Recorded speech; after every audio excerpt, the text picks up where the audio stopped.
Oi, Josi. Boa tarde. Tudo bem? Tá por aí? Eis-me aqui. Vai abrir a câmera hoje ou vou estar de boa? Vai ficar escondida? Não, eu vou abrir sim, só um minutinho que eu entrei para não atrasar, mas já já abro, peraí.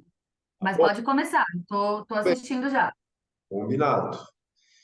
Muito bem, gente. Boa tarde, ou seja, que momento que você estiver assistindo essa aula. Boa tarde novamente para a Josi, que mais uma vez nos prestigia, está empenhada aí no horário das 16 horas, um combate acirrado com o Leandro, que só aparece às 8, quando é o horário das 8, mas enfim. Já estamos muito adiantados, estamos já seguindo para a conclusão do nosso curso. Foi uma longa travessia, mas, ao que tudo indica, nós vamos concluir com êxito. Estamos na aula 23 e a aula 23 de 25. Então, tem a aula de hoje, mais a aula 24, então a aula 25, e a gente conclui toda a parte geral do direito penal que vimos com relativo vagar, com especial atenção. E eu realmente espero que esteja sendo útil para a jornada de vocês, para a compreensão, para o amadurecimento do direito penal. Hoje, o nosso tema, como tem sido nessa parte mais relacionada às penas, isso demanda uma atenção especial dos textos. Então, a gente tem que ir meio que no rumo de um estudo dirigido para acompanhar os textos, enfrentar os textos e fazer a compreensão daquilo que significa. Então, só de antemão, para fazer um aporte inicial a respeito disso que a gente, desses textos que a gente vai enfrentar, importa que nós compreendamos que o objetivo, que o efeito principal, depois de uma persecução criminal, é, se for o caso, aplicar a pena àquele que foi acusado, àquele que foi condenado, seja ela uma pena privativa de liberdade, seja uma pena restritiva de direitos, seja uma pena de multa. São essas três modalidades. Mas além desse efeito principal que tem, obviamente, o direito penal, há também efeitos que são secundários, efeitos que são desdobramentos dessa condenação. E esses efeitos secundários, esses efeitos que são desdobramentos, nós os encontramos nos artigos 91 e 92 do Código Penal. A doutrina diz que esses efeitos descritos no artigo 91 são efeitos genéricos, são efeitos automáticos, são efeitos que se aplicam a todos, uma vez que houve a condenação, naturalmente, se for necessário, esses efeitos serão automaticamente aplicados. E os efeitos específicos, eles não são automaticamente aplicados, e justamente por essa razão, para que o magistrado os aplique, é necessário que ele faça uma fundamentação pontual, que ele indique, que ele argumente e fundamente por que esse efeito da condenação secundário específico está sendo aplicado. Então, para a gente guardar bem esse conceito, que não é difícil, mas que demanda um enfrentamento dos textos de lei, é que o efeito principal de uma condenação, aí a doutora Josi Amaro Correia, enfim, apareceu. O efeito principal de uma condenação é imputar ao condenado a pena correspondente ao mal por ele praticado, seja uma pena privativa de liberdade, seja restritiva de direitos, seja uma pena de multa. Mas a reboque vem os efeitos secundários, efeitos que podem ser genéricos, conforme a descrição do artigo 91 do Código Penal, e efeitos que podem ser específicos nos termos do artigo 92 do Código Penal. E o primeiro dos efeitos que cabe aí a nossa atenção, os efeitos genéricos, tá? Então, os efeitos secundários, eles se bipartem em efeitos genéricos e em efeitos específicos. Nós vamos ver agora os efeitos genéricos de uma condenação. O que acontece como desdobramento natural de uma condenação e que não implica não carece de fundamentação judicial. O primeiro efeito, é esse que está na tela, tornar certa a obrigação de indenizar dano causado pelo crime. Em outras palavras, se o crime que foi praticado, ele gerou um dano e o agente veio a ser condenado, não é necessário que posteriormente eu ajuize uma ação em esfera civil para demonstrar que o dano aconteceu ou que o dano ou ser rejeitado o pleito, demonstrando que o dano não aconteceu. Uma vez que houve a condenação em esfera penal, automaticamente se compreende que o dano existiu, o dano aconteceu, ele está demonstrado, ele é objeto de decisão, de sentença. Então já não se precisa agora ir até a esfera civil para demonstrar isso. Basta que essa sentença seja utilizada como título executivo judicial para que seja feita essa execução diretamente na esfera civil. Josi, quase, Professor, quase que foi aquele negócio assim, né? Caramba, você consegue fazer, meu. Eu não consigo fazer. Você é o senhor Spock. professor, e aquele lance de que a condenação, essa daí que você explicou agora, ela é mínima. Não tem um lance assim? E que aí sim eu tenho que ir para a área civil para pleitear o, como se fosse assim, não o restante, mas é, a extensão maior do dano, digamos assim. Uhum. Você está falando do. Mas Ah, está dentro disso? Só quero saber se está dentro dessa explicação, porque às vezes você ainda vai chegar nisso, né? eu só mencionar. Tem um ponto específico sobre isso mais adiante, mas só para a gente esclarecer, aqui no artigo 387 do Código de Processo Penal, é isso que você está mencionando.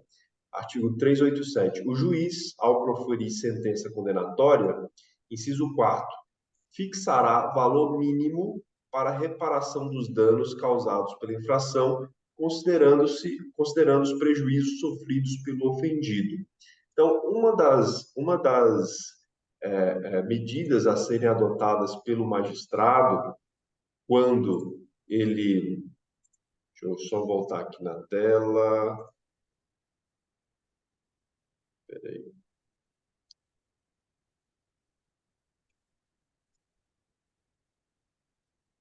Sabe por que eu não abri a câmera tem... quando começou? Porque eu estava comendo chocolate. Não, por isso, precisa se envergonhar comer chocolate. Inclusive, Se, ver- se essa, vergonhar, se- não, estou essa mostrando aqui. semana, essa semana eu quase passei mal de tanto comer chocolate, porque, felizmente, alguns alunos, dentre os quais a Josi não se inclui, me presentearam com chocolates e, bom, eu não sei dosar chocolate. Ó, Eu começo a em comer minha e defesa, eu tenho o argumento de que nós não nos encontramos, porque nós não temos aula presencial e nem sequer os nossos caminhos se encontram aí pela faculdade, porque você não dá aula de manhã. em Só réplica, se eu mandar por Sedex. eu tenho a dizer que alunos que não me encontraram me enviaram chocolate. Como? Em Por réplica. Sedex? Não importa, Não o chocolate chegou. importa. O É porque chocolate chegou. eles tinham um Mas, entregador, alguém que tem esse contato com você, que eu não, não não, tenho, não. entendeu? Muito lamentável. Mas voltando aqui à nossa proposta original, Sobrou metade aqui, ó, do Kinder Bueno. Eu vou mandar para você. muito bem, eu aguardo. Voltando aqui à nossa proposta original, aqui, o primeiro efeito da condenação é tornar certa a obrigação de indenizar dano causado pelo crime. Ponto. Ou seja, houve a condenação, identifica-se um dano e, por consequência, não cabe mais a discussão sobre se aquele dano existe ou se aquele dano não existe. Essa sentença será título executivo judicial e poderá ser executado diretamente no juízo civil. Agora, esse elemento que você mencionou e que a gente visitou o artigo 387, inciso 4 do Código de Processo Penal, ele é indicado aqui no nosso material de maneira mais específica na página 348. O item, é um item até que foi retirado aqui da aula, só um melhor juízo. E diz: fixação do valor mínimo para reparação dos danos causados pela infração penal. Trata-se de efeito automático da sentença condenatória, que só não deve ser fixado pelo juiz em duas hipóteses: infração penal da qual não resulte prejuízo à vítima determinada, não comprovação dos prejuízos sofridos pelo ofendido. Então, há essa identificação genérica do dano, que implica num título executivo judicial, que será executado no juízo civil, e pode sim, o magistrado, na verdade, deve indicar um valor mínimo para a indenização, salvo essas hipóteses mencionadas aqui, que não abre margem para isso. Mas deve o magistrado indicar um valor mínimo. E frise-se, esse valor é mínimo. Nada impede que a parte consiga, no juízo civil, um valor superior àquele que foi indicado pelo magistrado em esfera criminal. Por isso, é a fixação de um valor mínimo para a reparação do dano. Então, pode se transformar num valor superior, num valor maior. Então, aqui, primeiro efeito genérico da condenação é que é tornar certa a obrigação de indenizar. Não se discute mais se se indeniza ou se não se indeniza. É necessário indenizar e essa sentença será um título executivo judicial para ser executado na esfera civil.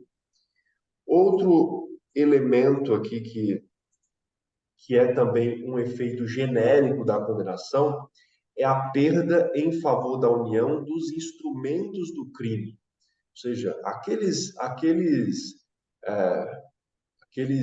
petrechos, aquelas armas, aquilo que foi utilizado para a prática do crime, o instrumento utilizado para a prática do crime, ele poderá sim se perder em favor desse ente da federação, que é a União. E aqui se acrescenta: somente poderão ser perdidos em favor da União os instrumentos do crime que se constituam em coisas cujo fabrico, alienação, uso, porte ou detenção constitua fato ilícito. Por que essa observação é importante? Porque, eventualmente, a Josi vai praticar um crime se valendo de uma arma de fogo, mas ela tem o porte para o uso daquela arma de fogo. A arma é registrada, ela tem o porte, está tudo legal, tudo ok. Ou, às vezes, a arma que ela utilizou nem é dela, é de outra pessoa e que está igualmente registrada, está igualmente legalizada. Então, o problema nesse caso não está no instrumento.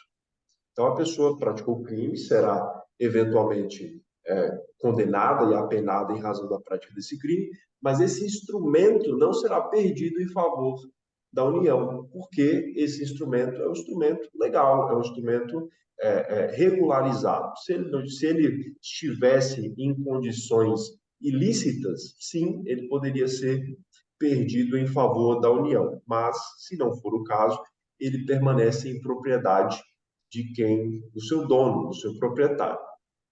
Outro dos efeitos genéricos da condenação, previsto aí no artigo 91 do Código Penal, é a perda em favor da União de produto do crime ou de qualquer bem ou valor que constitua proveito auferido pelo agente com a prática do fato criminoso. No frigir dos ovos, eventualmente há aí uma organização criminosa, ou nem chega a isso, mas enfim, é dedicada ao tráfico de drogas. E no tráfico de drogas há um giro muito grande de capital, um giro muito grande de dinheiro. E isso produz bens, isso produz capital, isso produz, enfim, tudo que possa ser investido a partir desse dinheiro. E, naturalmente, esses valores que são ilícitos, que são de origem ilícita, eles podem ser, sim, perdidos em favor da União. Então, por isso que o texto nos diz: a perda em favor da União é um efeito genérico da condenação, a perda em favor da União de produto do crime ou de qualquer bem ou valor que constitua proveito auferido pelo agente com a prática do fato criminoso.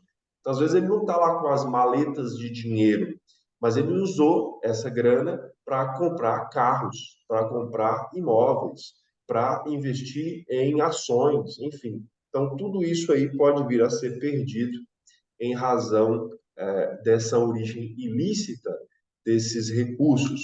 E isso nada mais é do que um confisco. E o confisco é uma prática que é contrária à ordem constitucional, obviamente. Confiscar a propriedade de alguém. Exatamente por isso que, para que o confisco seja legítimo, tá, é preciso ficar bem claro, é preciso deixar bem em evidência de que a origem desses recursos é uma origem ilícita. Então, isso vai depender de uma especial fundamentação por parte do magistrado. Outro efeito genérico da condenação é este aí. Poderá ser decretada a perda de bens ou valores equivalentes ao produto ou proveito do crime quando estes não forem encontrados ou quando se localizarem no exterior. Então, eu sei que, em razão daquela prática criminosa, foram obtidos bens, foram obtidas propriedades, foram, inclusive, seja no país, seja fora do país, mas por qualquer razão que seja, eu não consegui, eu, poder público, eu, Estado, não consegui encontrar. Eu sei que aconteceu, mas eu não consegui encontrar esses bens. Eu encontro outros, já limpinhos, todos já regulares na conta desse criminoso, nos patrimônios desse criminoso. E os que são irregulares eu não encontro. Então, como efeito genérico da condenação, abre-se aqui a possibilidade de que eu me aproprie dos bens equivalentes. Então, eu não encontrei os bens sujos, mas eu sei que eles existem, eu sei que eles aconteceram, então eu me aproprio dos bens supostamente limpos desse criminoso. Veja o texto. Poderá ser decretada a perda de bens ou valores equivalentes ao produto ou proveito do crime quando estes não forem encontrados ou quando se localizarem no exterior. Então, enfim, há uma grande prática criminosa, muita grana foi obtida, estão lá nas Ilhas Caimã, né? Sei lá, estão num lugar que está inacessível para o poder público. Então, esses bens que estão supostamente limpos e que são equivalentes também poderão ser objeto dessa perda. E dessa forma, impede-se que o agente continue auferindo lucro derivado de seu comportamento criminoso. Acho nada mais justo e acho é pouco. Item 5, também efeito genérico da condenação. Na hipótese do parágrafo 1º, as medidas assecuratórias, os que já estão no estágio bem avançado do direito, já sabem o que são isso, que são medidas assecuratórias, previstas na legislação processual, poderão abranger bens ou valores equivalentes do investigado ou acusado para posterior decretação de perda. Então, medidas assecuratórias são medidas de garantia.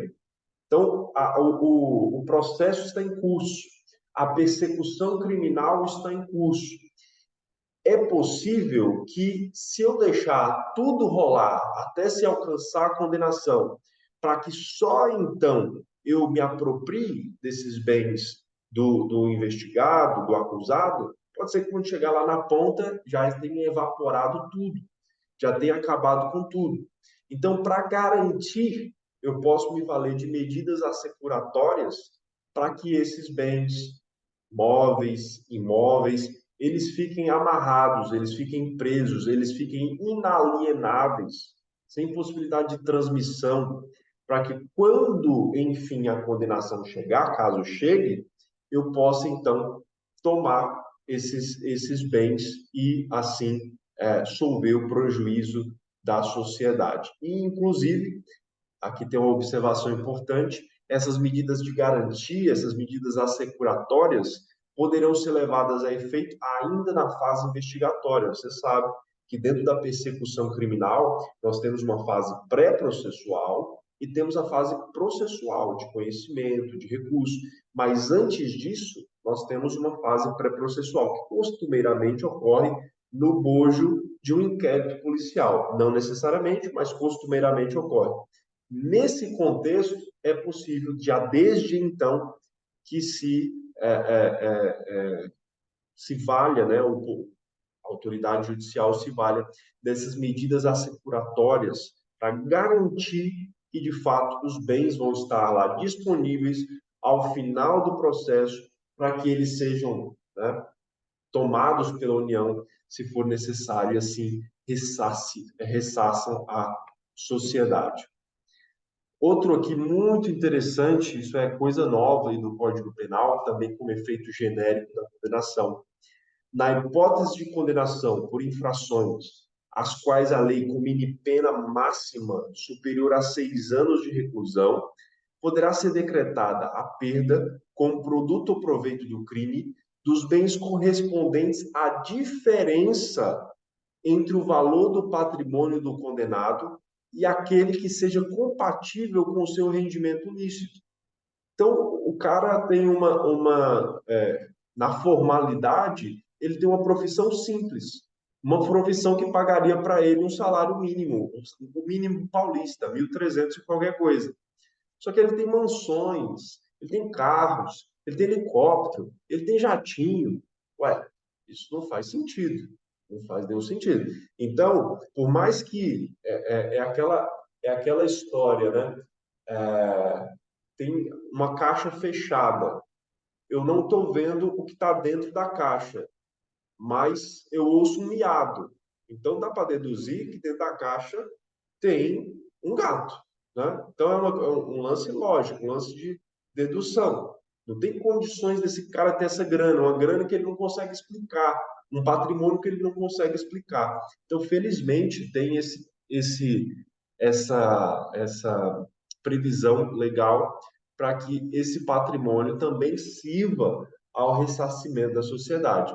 Na hipótese de condenação por infrações, e aqui tem um detalhe, né? É uma condenação a uma pena máxima mais alta. Na hipótese de condenação por infrações às quais a lei comine pena máxima superior a 6 anos de reclusão, veja que não é mera detenção, é superior a 6 anos de reclusão, poderá ser decretada a perda como produto ou proveito do crime dos bens correspondentes à diferença entre o valor do patrimônio do condenado e aquele que seja compatível com o seu rendimento lícito. Então, pelo rendimento lícito, o cara de repente teria uma casa modesta, teria um terreno, teria um carro popular, rendimento lícito de um cidadão de bem normal do país. Mas tudo mais tem que ser é, apropriado, caso não possa ser justificado. É o que se chama de confisco alargado. Diga, Spock. Professor, e quem chega na conclusão do que é compatível com o rendimento do condenado? O juiz?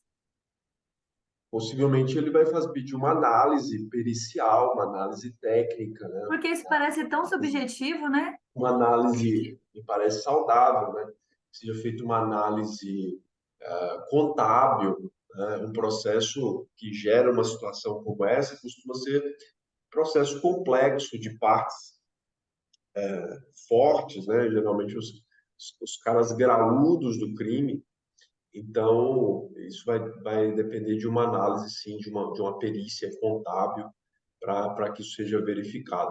Apesar que você é contadora e sabe que uma situação como essa talvez seja até relativamente simples de se perceber que as coisas estão erradas, né? Pela Receita Federal, por todas essas análises técnicas que podem ser feitas. Mas me parece que o juiz vai se amparar nesse suporte técnico, é mais saudável que seja assim. Agora que a gente viu os efeitos genéricos, que alcançam a todos e que não precisam de uma fundamentação específica, temos aqui os efeitos específicos da condenação, que devem ser expressamente declarados na sentença penal condenatória, e esses não são automáticos. O primeiro deles, que não é um efeito específico, não é automático. Perda do cargo, função pública ou mandato eletivo. Né? Natural que aquele que ocupa essas posições, uma vez que venha a ser condenado a uma determinada margem de pena, perda o cargo, perda a função pública, perda o mandato eletivo. E aqui o detalhe: crimes praticados com abuso de poder ou violação de dever para com a administração pública, apenas pena privativa de liberdade igual ou superior a 1 ano. Então, se a pena for inferior a 1 ano, não haverá perda do cargo, não haverá perda da função pública, não haverá perda do mandato eletivo, que é considerado algo muito simples. Claro, ele vai pagar o que tiver que pagar, a pena correspondente, mas não terá esse efeito da condenação. Por outro lado, se a pena for igual ou superior a 1 ano, então terá essa perda. E se a pena privativa de liberdade for superior a 4 anos, não importa a natureza da infração penal, o efeito condenatório será aplicado. Então, o rapaz, ele tem a carreira pública, é um político, tem o cargo, a função pública, o mandato eletivo. Ele foi condenado a uma pena inferior a 1 ano. Não perderá o seu cargo, a sua função pública, o seu mandato. Ele foi condenado a uma pena igual ou superior a 1 ano, e essa pena tem relação com abuso de poder, tem relação com violação do dever para com a administração pública. Nesse caso, ele vai perder o cargo, vai perder a função, vai perder o mandato.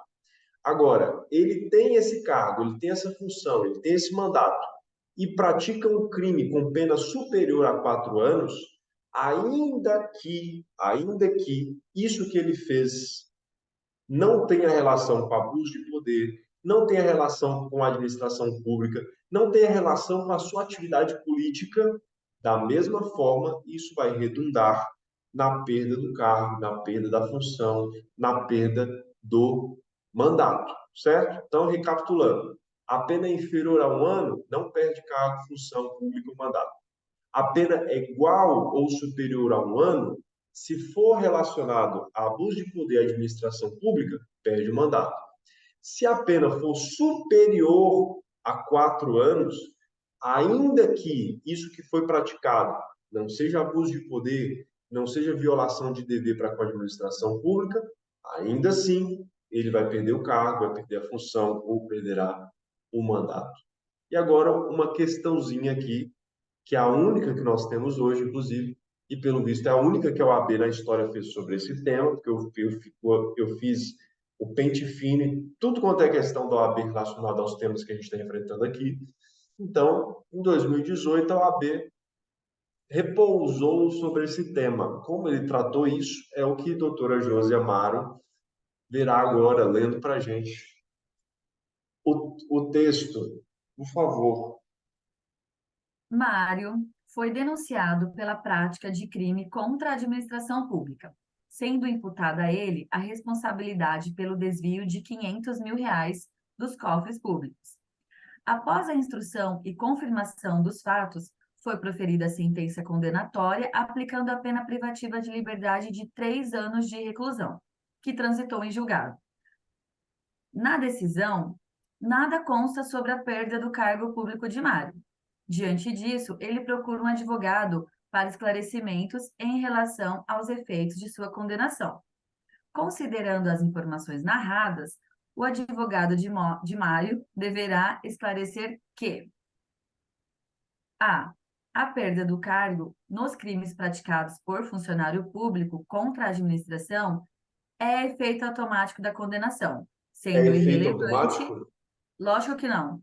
São irrelevantes, sendo Essa não é irrelevante. convicta.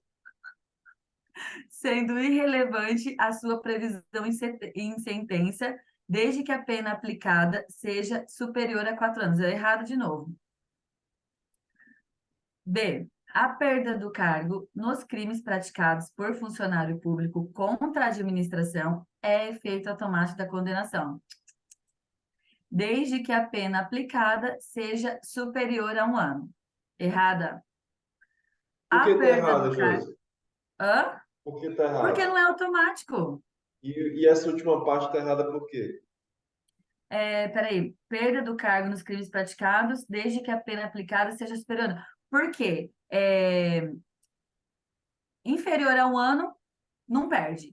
De 1 ano a 4, tem que ser crime de abuso. Superior, não importa se for crime de abuso ou não. Ele vai perder de qualquer forma. É isso? Isso aí. Mas não é essa. Então só sobrou a D, que é. Você nem leu a C, como você já disse, que já É está dizendo que é verdade, a eu D. pulei a C. Vai, volta. C. A perda do cargo não é efeito automático da condenação, devendo ser declarada em sentença, mas não poderia ser aplicada a Mário diante da pena aplicada ser inferior a 4 anos. Não, errado, acabamos de explicar. De 1 ano a 3, ele seria, né? Desde que tivesse De 1 ano a 4. 20, de 1 ano a 4, isso. Aqui a pergunta fala 3, né? Cabeça voou. Apesar de falar que o efeito não é automático, as duas falavam que era, né? Aí poderia causar dúvida, porque falar efeito automático, beleza. É, a letra C e a letra D, a primeira parte é igual, o que muda é o Sim. o desdobramento. Agora vamos ler a D. A perda do cargo não é efeito automático da condenação, devendo ser declarada em sentença, mas poderia ter sido aplicado no caso de Mário, mesmo sendo a pena inferior a 4 anos. Sim, por quê? Porque houve abuso. De 1 a 4 precisa ser crime relacionado com abuso de poder, do cargo público, né? Que foi o caso dele. Então, poderia ter sido aplicado, mas tinha que estar na sentença. A perda Só do que não cargo não estava é na feita sentença. automático, devendo ser declarada em sentença, tá certo, mas E foi poderia ter omisso. sido aplicada, Poderia. no Por caso isso de que ela está Mário, certa. porque a pena é de 3 3 anos. anos. 3. Isso mesmo, parabéns, está certo. Outro efeito específico da condenação: incapacidade para o exercício do poder familiar, da tutela ou da curatela nos crimes dolosos sujeitos à pena de reclusão cometidos contra outrem igualmente titular do mesmo poder familiar, contra filho, filha ou outro descendente, ou contra tutelado ou curatelado. Então, simples assim.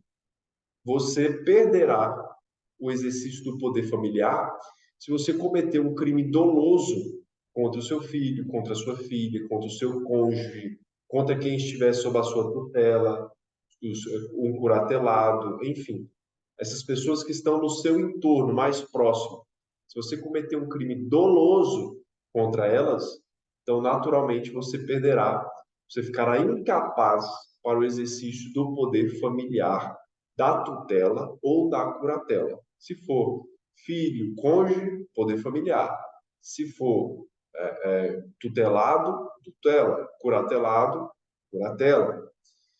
Primeira observação: o efeito não é aplicado quando o crime é punido com pena de detenção ou no caso de crimes culposos. Então, é crime doloso, fique claro, sujeito à reclusão. Se for um crime doloso, sujeito à detenção, como uma lesão corporal leve, por exemplo, então bateu no filho, provocou uma lesão corporal leve, a pena é detenção, vai cumprir, vai fazer, enfim, vai pagar pelo que fez, mas não vai perder o poder familiar, porque o crime precisa ser doloso e sujeito à pena de reclusão. Esse é o primeiro ponto. Da mesma forma, pode ser o crime que for, mas foi culposo, foi sem querer, negligência, imperícia, imprudência. Então, ok, não vai perder, não vai ficar incapaz para o exercício do poder familiar, da tutela ou da curatela, se esse crime praticado for culposo. Então, para que isso seja perdido, para que esse efeito aconteça, é necessário que o crime seja doloso e sujeito à pena de reclusão. Outra observação é que a infração dolosa praticada contra vítima distinta das descritas pela norma penal não redunda na perda do poder familiar. Então, o cidadão foi lá e praticou um estupro contra uma pessoa estranha. E tá tudo errado, obviamente, e tem que pagar por isso. Mas ele não vai perder o poder familiar, o exercício do poder familiar, por conta desse crime cometido, porque ele não praticou esse crime, a vítima não é o cônjuge, não é filho, não é filha, e assim por diante. Então, esse é um dos outros efeitos específicos da condenação, e sendo um efeito específico, não é automático, depende de especial fundamentação. Outro, inabilitação para dirigir veículo quando utilizado como meio para a prática de crime doloso. Quando se utiliza um veículo, segundo o Código de Trânsito, inclusive, se comete um crime culposo, é possível ali ter a habilitação suspensa, proibição de obter a permissão para dirigir, mas aqui é uma hipótese diferente, essa do Código Penal. Aqui no Código Penal, o veículo é utilizado para a prática de um crime doloso. Doloso.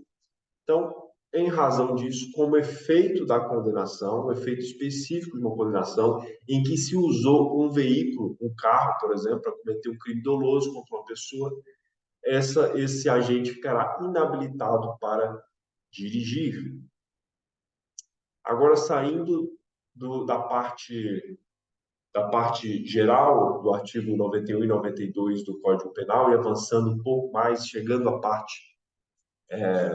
especial ali do artigo 184 do Código Penal, que fala da propriedade imaterial e que se relaciona com o Código de Processo Penal. Em outras palavras, o que se fazer com produtos ilegais apreendidos? Produtos pirata, por exemplo. O que se fazer? Qual é o desdobramento? Quais são os efeitos dessa condenação? O artigo 530-G do Código de Processo Penal nos traz algumas informações. Diz lá, o juiz, ao prolatar a sentença condenatória, poderá determinar a destruição dos bens ilicitamente produzidos ou reproduzidos e o perdimento dos equipamentos apreendidos, desde que principalmente destinados à produção e reprodução dos bens em favor da Fazenda Nacional, que deverá destruí-los ou doá-los aos estados, municípios e Distrito Federal, a instituições públicas de ensino e pesquisa ou de assistência social, bem como incorporá-los por economia ou interesse público ao patrimônio da União, que não poderão retorná-los aos canais de comércio. Então, o produto é pirata. Se o produto é pirata, ele não pode estar ali sendo vendido, se obtendo lucro em razão daquilo, que está prejudicando exatamente os titulares dos direitos autorais. Mas uma vez que aqueles produtos existem, nada impede que eles venham a ser perdidos em favor da Fazenda Nacional, que vai doá-los para os estados, para o município, para o Distrito Federal, para instituições públicas de ensino, pesquisa, assistência social, e vai fazer parte do patrimônio da União. Claro que esses bens não podem voltar para o comércio. Não cabe ao Estado tirar da mão do particular que comercializava ilegalmente e passar para a sua própria mão para comercializar da mesma forma. Então, esses produtos eles podem vir a ser utilizados pelo Estado, mas já não estarão nos canais de comércio. Outro efeito aqui que a gente encontra na parte especial, efeito da condenação no delito de favorecimento da prostituição ou de outra forma de exploração sexual de criança ou adolescente ou de vulnerável. É possível que exista prostituição no nosso país. A pessoa maior de idade, ela pode decidir se prostituir, ser uma profissional ou um profissional do sexo, né? Porém, obviamente que o favorecimento da prostituição, a exploração dessa prática, isso é considerado crime. Então, no artigo 218b do Código Penal, a gente lê o seguinte: Qual é o crime? Qual é o tipo? Submeter, induzir ou atrair à prostituição, outra forma de exploração sexual, alguém menor de 18 anos, ou que por enfermidade ou deficiência mental não tem o necessário discernimento para a prática do ato, facilitá-la, impedir ou dificultar que a abandone, a pena aí de 4 a 10 anos. Incorre nas mesmas penas o proprietário, o gerente, o responsável pelo local que se verifiquem as práticas referidas no caput deste artigo. Muito bem.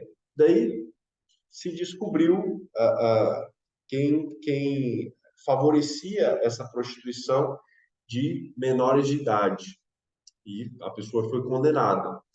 Um dos efeitos dessa condenação, previsto aí no parágrafo 3º, é, na hipótese do inciso 2º do parágrafo 2º, constitui efeito obrigatório, e olha aqui que é o efeito obrigatório, da condenação a cassação da licença, obviamente, a cassação da licença de localização e de funcionamento do estabelecimento.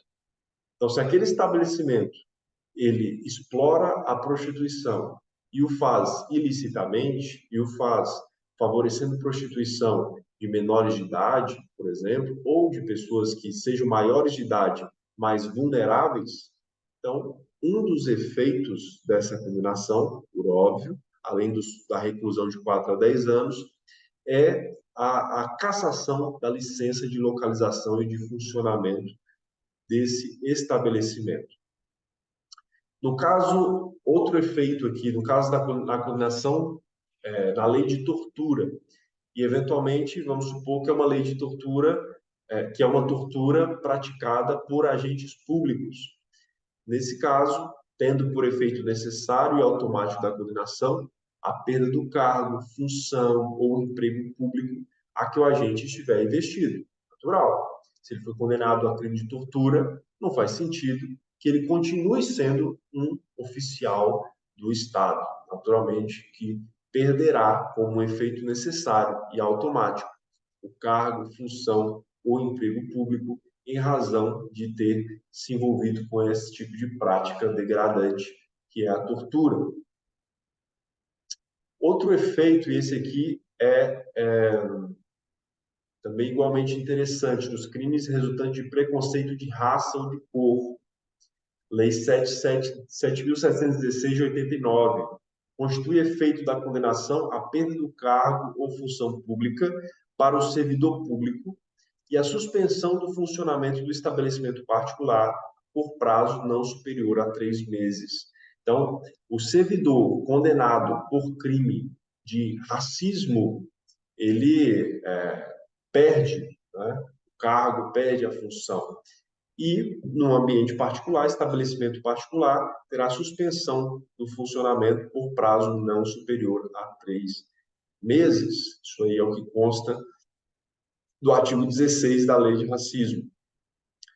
No ambiente empresarial, que é o ambiente da Josi, contadora poderosa em Hortolândia, efeito da condenação na lei que regula recuperação judicial, extrajudicial e falência do empresário da sociedade empresária. Ou seja, o cara que está envolvido nesse ambiente empresarial e pratica crime previsto na lei que disciplina a matéria, que é a Lei 11.101 de 2005, que é a lei que disciplinou a recuperação judicial e a falência. Então, tem os crimes próprios que acontecem nesse contexto.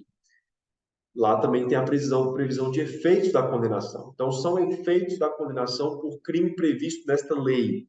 Leia-se, Lei de Falência e Recuperação Judicial. Primeiro, a inabilitação para o exercício de atividade empresarial. Então, não adianta cometer o crime lá, enquanto esse efeito estiver prevalecendo, não passe na junta comercial. Você está inabilitado para o exercício de atividade empresarial. Segundo, o impedimento para o exercício de cargo ou função em conselho de administração, diretoria ou gerência da sociedade sujeita a esta lei. Eu não posso ser empresário, mas eu posso trabalhar numa sociedade empresária? Não, você não pode. Você não vai poder ocupar esses cargos. Quer dizer, você pode, mas não vai poder ocupar cargos de liderança, né? exercício de cargo ou função em conselho de administração, diretoria ou gerência dessas sociedades. E, por fim, a impossibilidade de gerir empresa por mandato ou por gestão de negócio. Ou seja, se você praticou crimes previstos na lei de falência ou de recuperação judicial, supõe-se que você não tem, não é de confiança para que você ocupe esses cargos. É uma punição. Né? Se você não soube jogar o jogo, agora você aguarda no banco até que a sua situação esteja resolvida. Efeitos da condenação agora na Lei de Organização Criminosa, Lei 12.850 de 2013, parágrafo 5º. Se houver indícios suficientes de que o funcionário público integra, isso no caso aqui é um efeito dessa condenação de organização criminosa quando a participação de funcionário público. Funcionário público, o conceito disso para a lei penal você encontra no artigo 327 do Código Penal. Então, se houver indícios suficientes de que o funcionário público integra a organização criminosa, poderá o juiz determinar seu afastamento cautelar do cargo, emprego ou função, sem prejuízo da remuneração, ou seja, se fica afastado, continua recebendo, mas afastado, quando a medida se fizer necessária à investigação e instrução processual. Ou seja, mesmo desde lá da investigação, desde lá do inquérito, se tiver suspeita sobre um funcionário público, ele pode vir a ser afastado. Por questões óbvias. E se ele está dentro do jogo, se ele está dentro do tabuleiro, ele ainda pode ter alguma influência, pode ter acesso a algo que proteja a si e aos outros. Então, por isso que é possível que esse funcionário público venha a ser afastado. Outro efeito também próprio aí da condenação é a identificação do perfil genético do condenado. Em alguns casos, será necessário fazer a identificação do perfil genético, até porque, numa eventualidade, depois, se numa investigação de um novo crime semelhante a este, esse perfil genético será muito útil. Então, o que diz lá a LEP, no artigo 9º-A? O condenado por crime doloso praticado com violência grave contra a pessoa. Então, veja que não é qualquer hipótese. Algumas hipóteses que exigem, como efeito da condenação, a descrição, a identificação do perfil genético. O condenado por crime doloso praticado com violência grave contra a pessoa, bem como por crime contra a vida, contra a liberdade sexual, crime ou por crime sexual contra vulnerável, será submetido obrigatoriamente à identificação do perfil genético mediante extração de DNA, por técnica adequada, indolor, por ocasião do ingresso no estabelecimento prisional. Ah, mas e se eu não quiser? Vocês vão me forçar a fazer meu perfil genético? Beleza, se você não quiser, você pratica falta grave.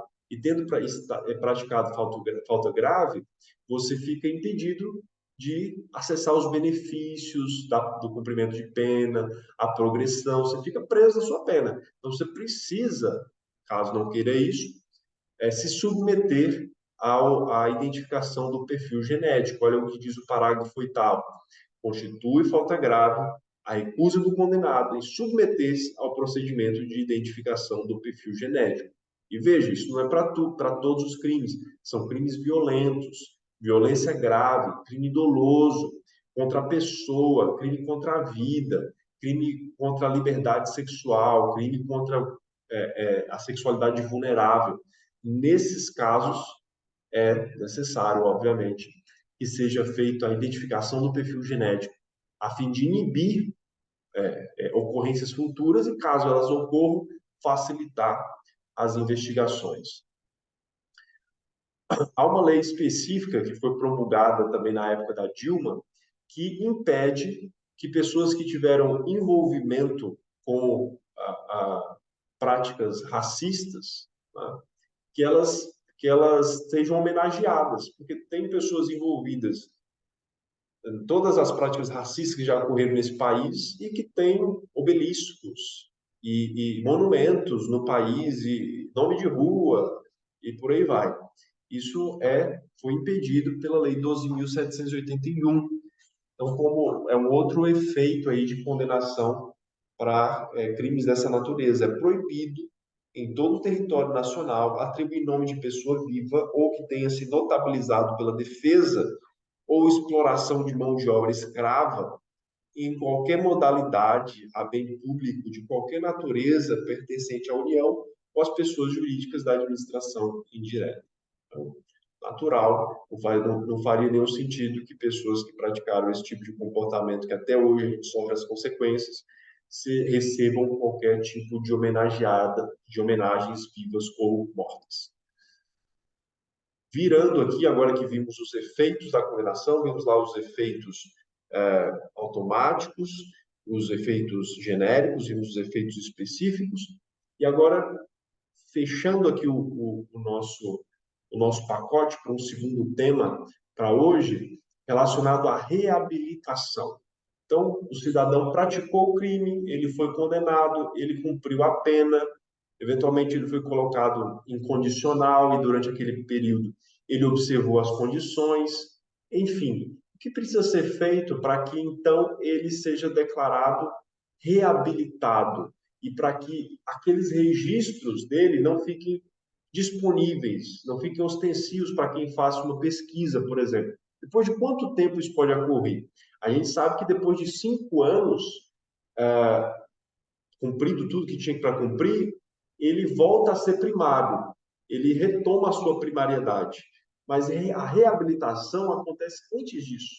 Pode acontecer antes disso, mediante requerimento e cumprido alguns requisitos, 2 anos depois de cumprido toda a pena, extinta a pena e assim por diante.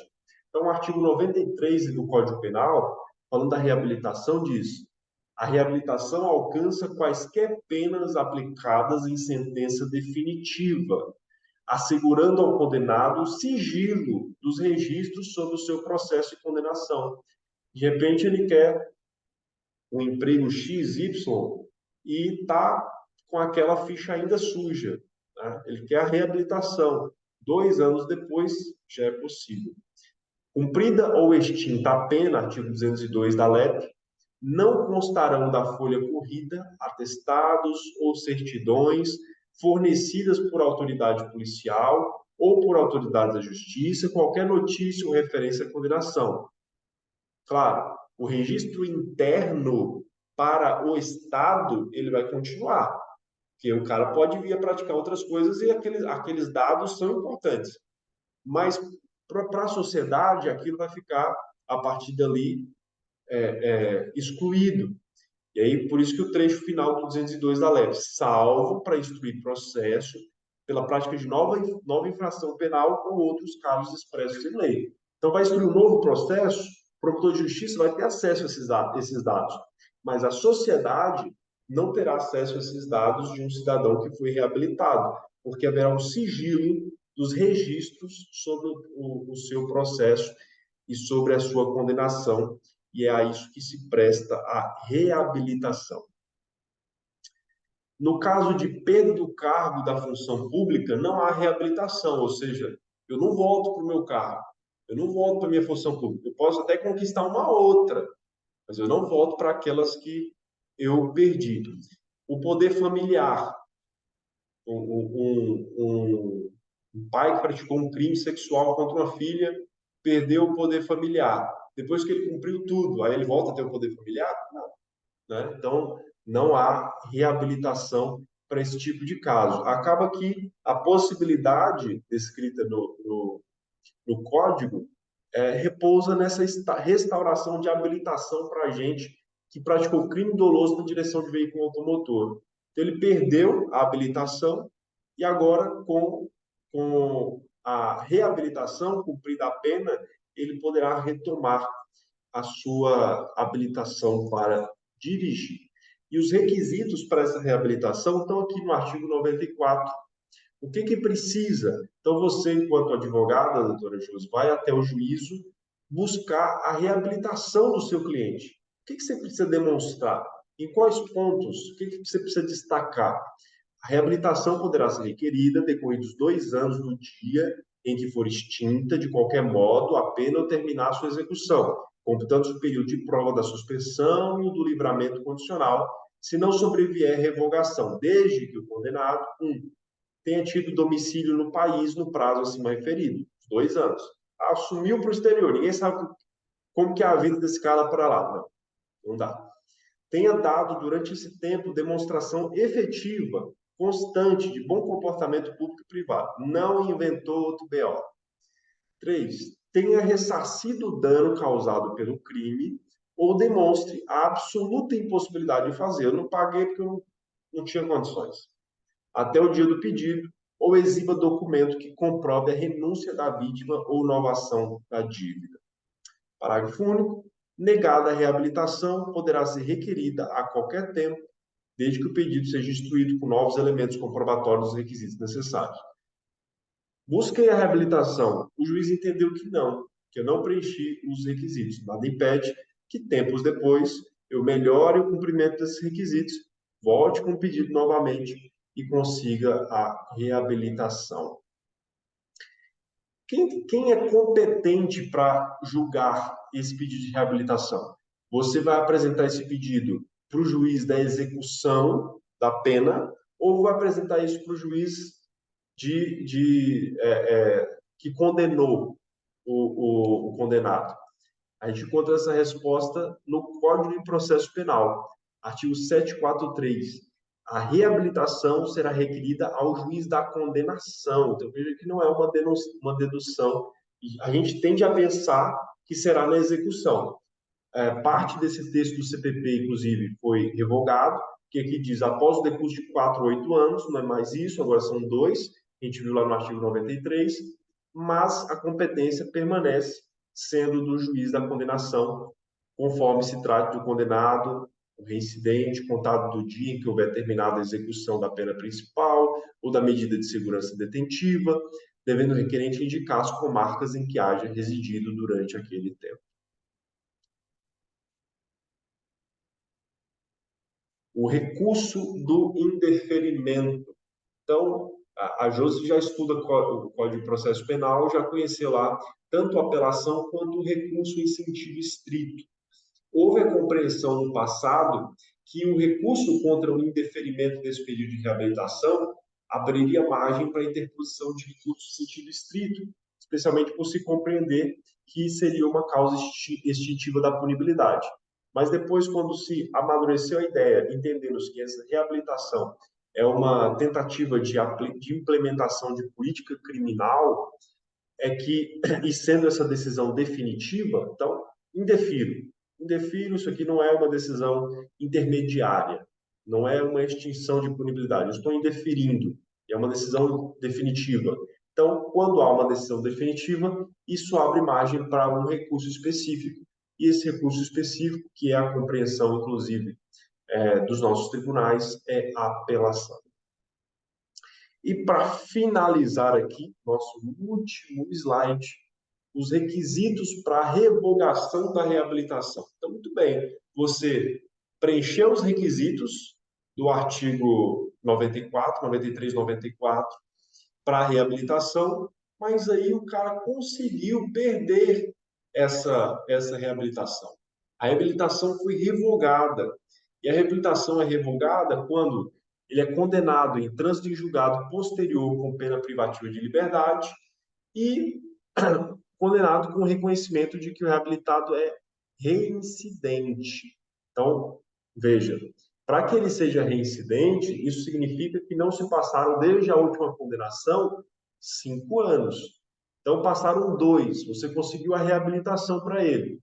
Mas antes de chegar ao 5º ano, que daria para ele a nova condição de primariedade, ele incorreu em novo BO, não voltou a ser primário. Então, veio o trânsito em julgado por uma nova condenação, ele perderá essa reabilitação.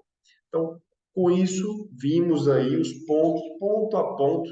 É um tipo de coisa que não tem o que fazer, você tem que enfrentar o texto mesmo dos efeitos da condenação.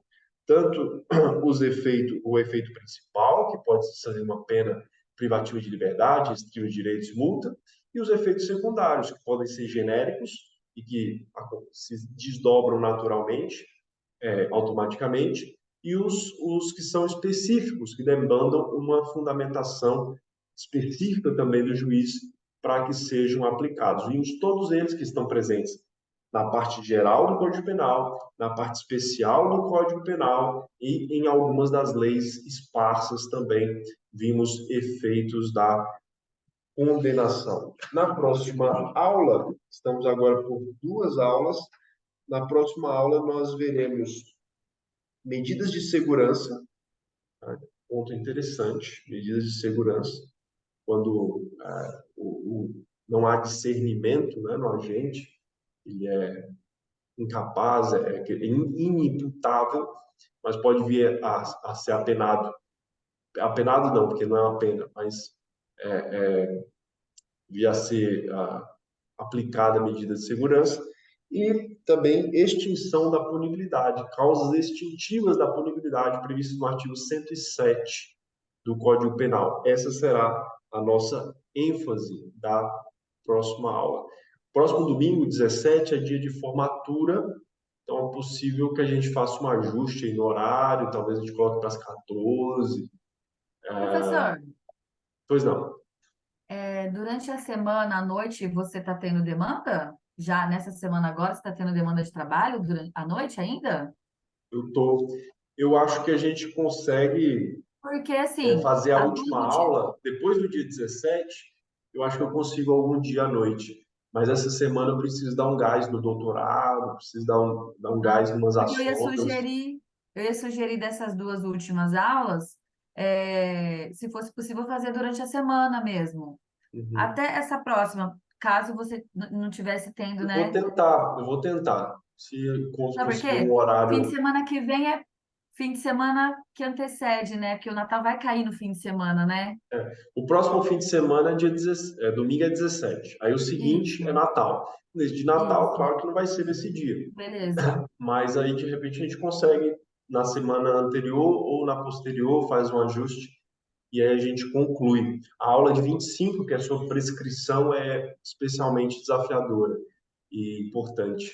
Então, tem muitos Então, essa do dia exercícios. 25, essa seria do dia 24, né?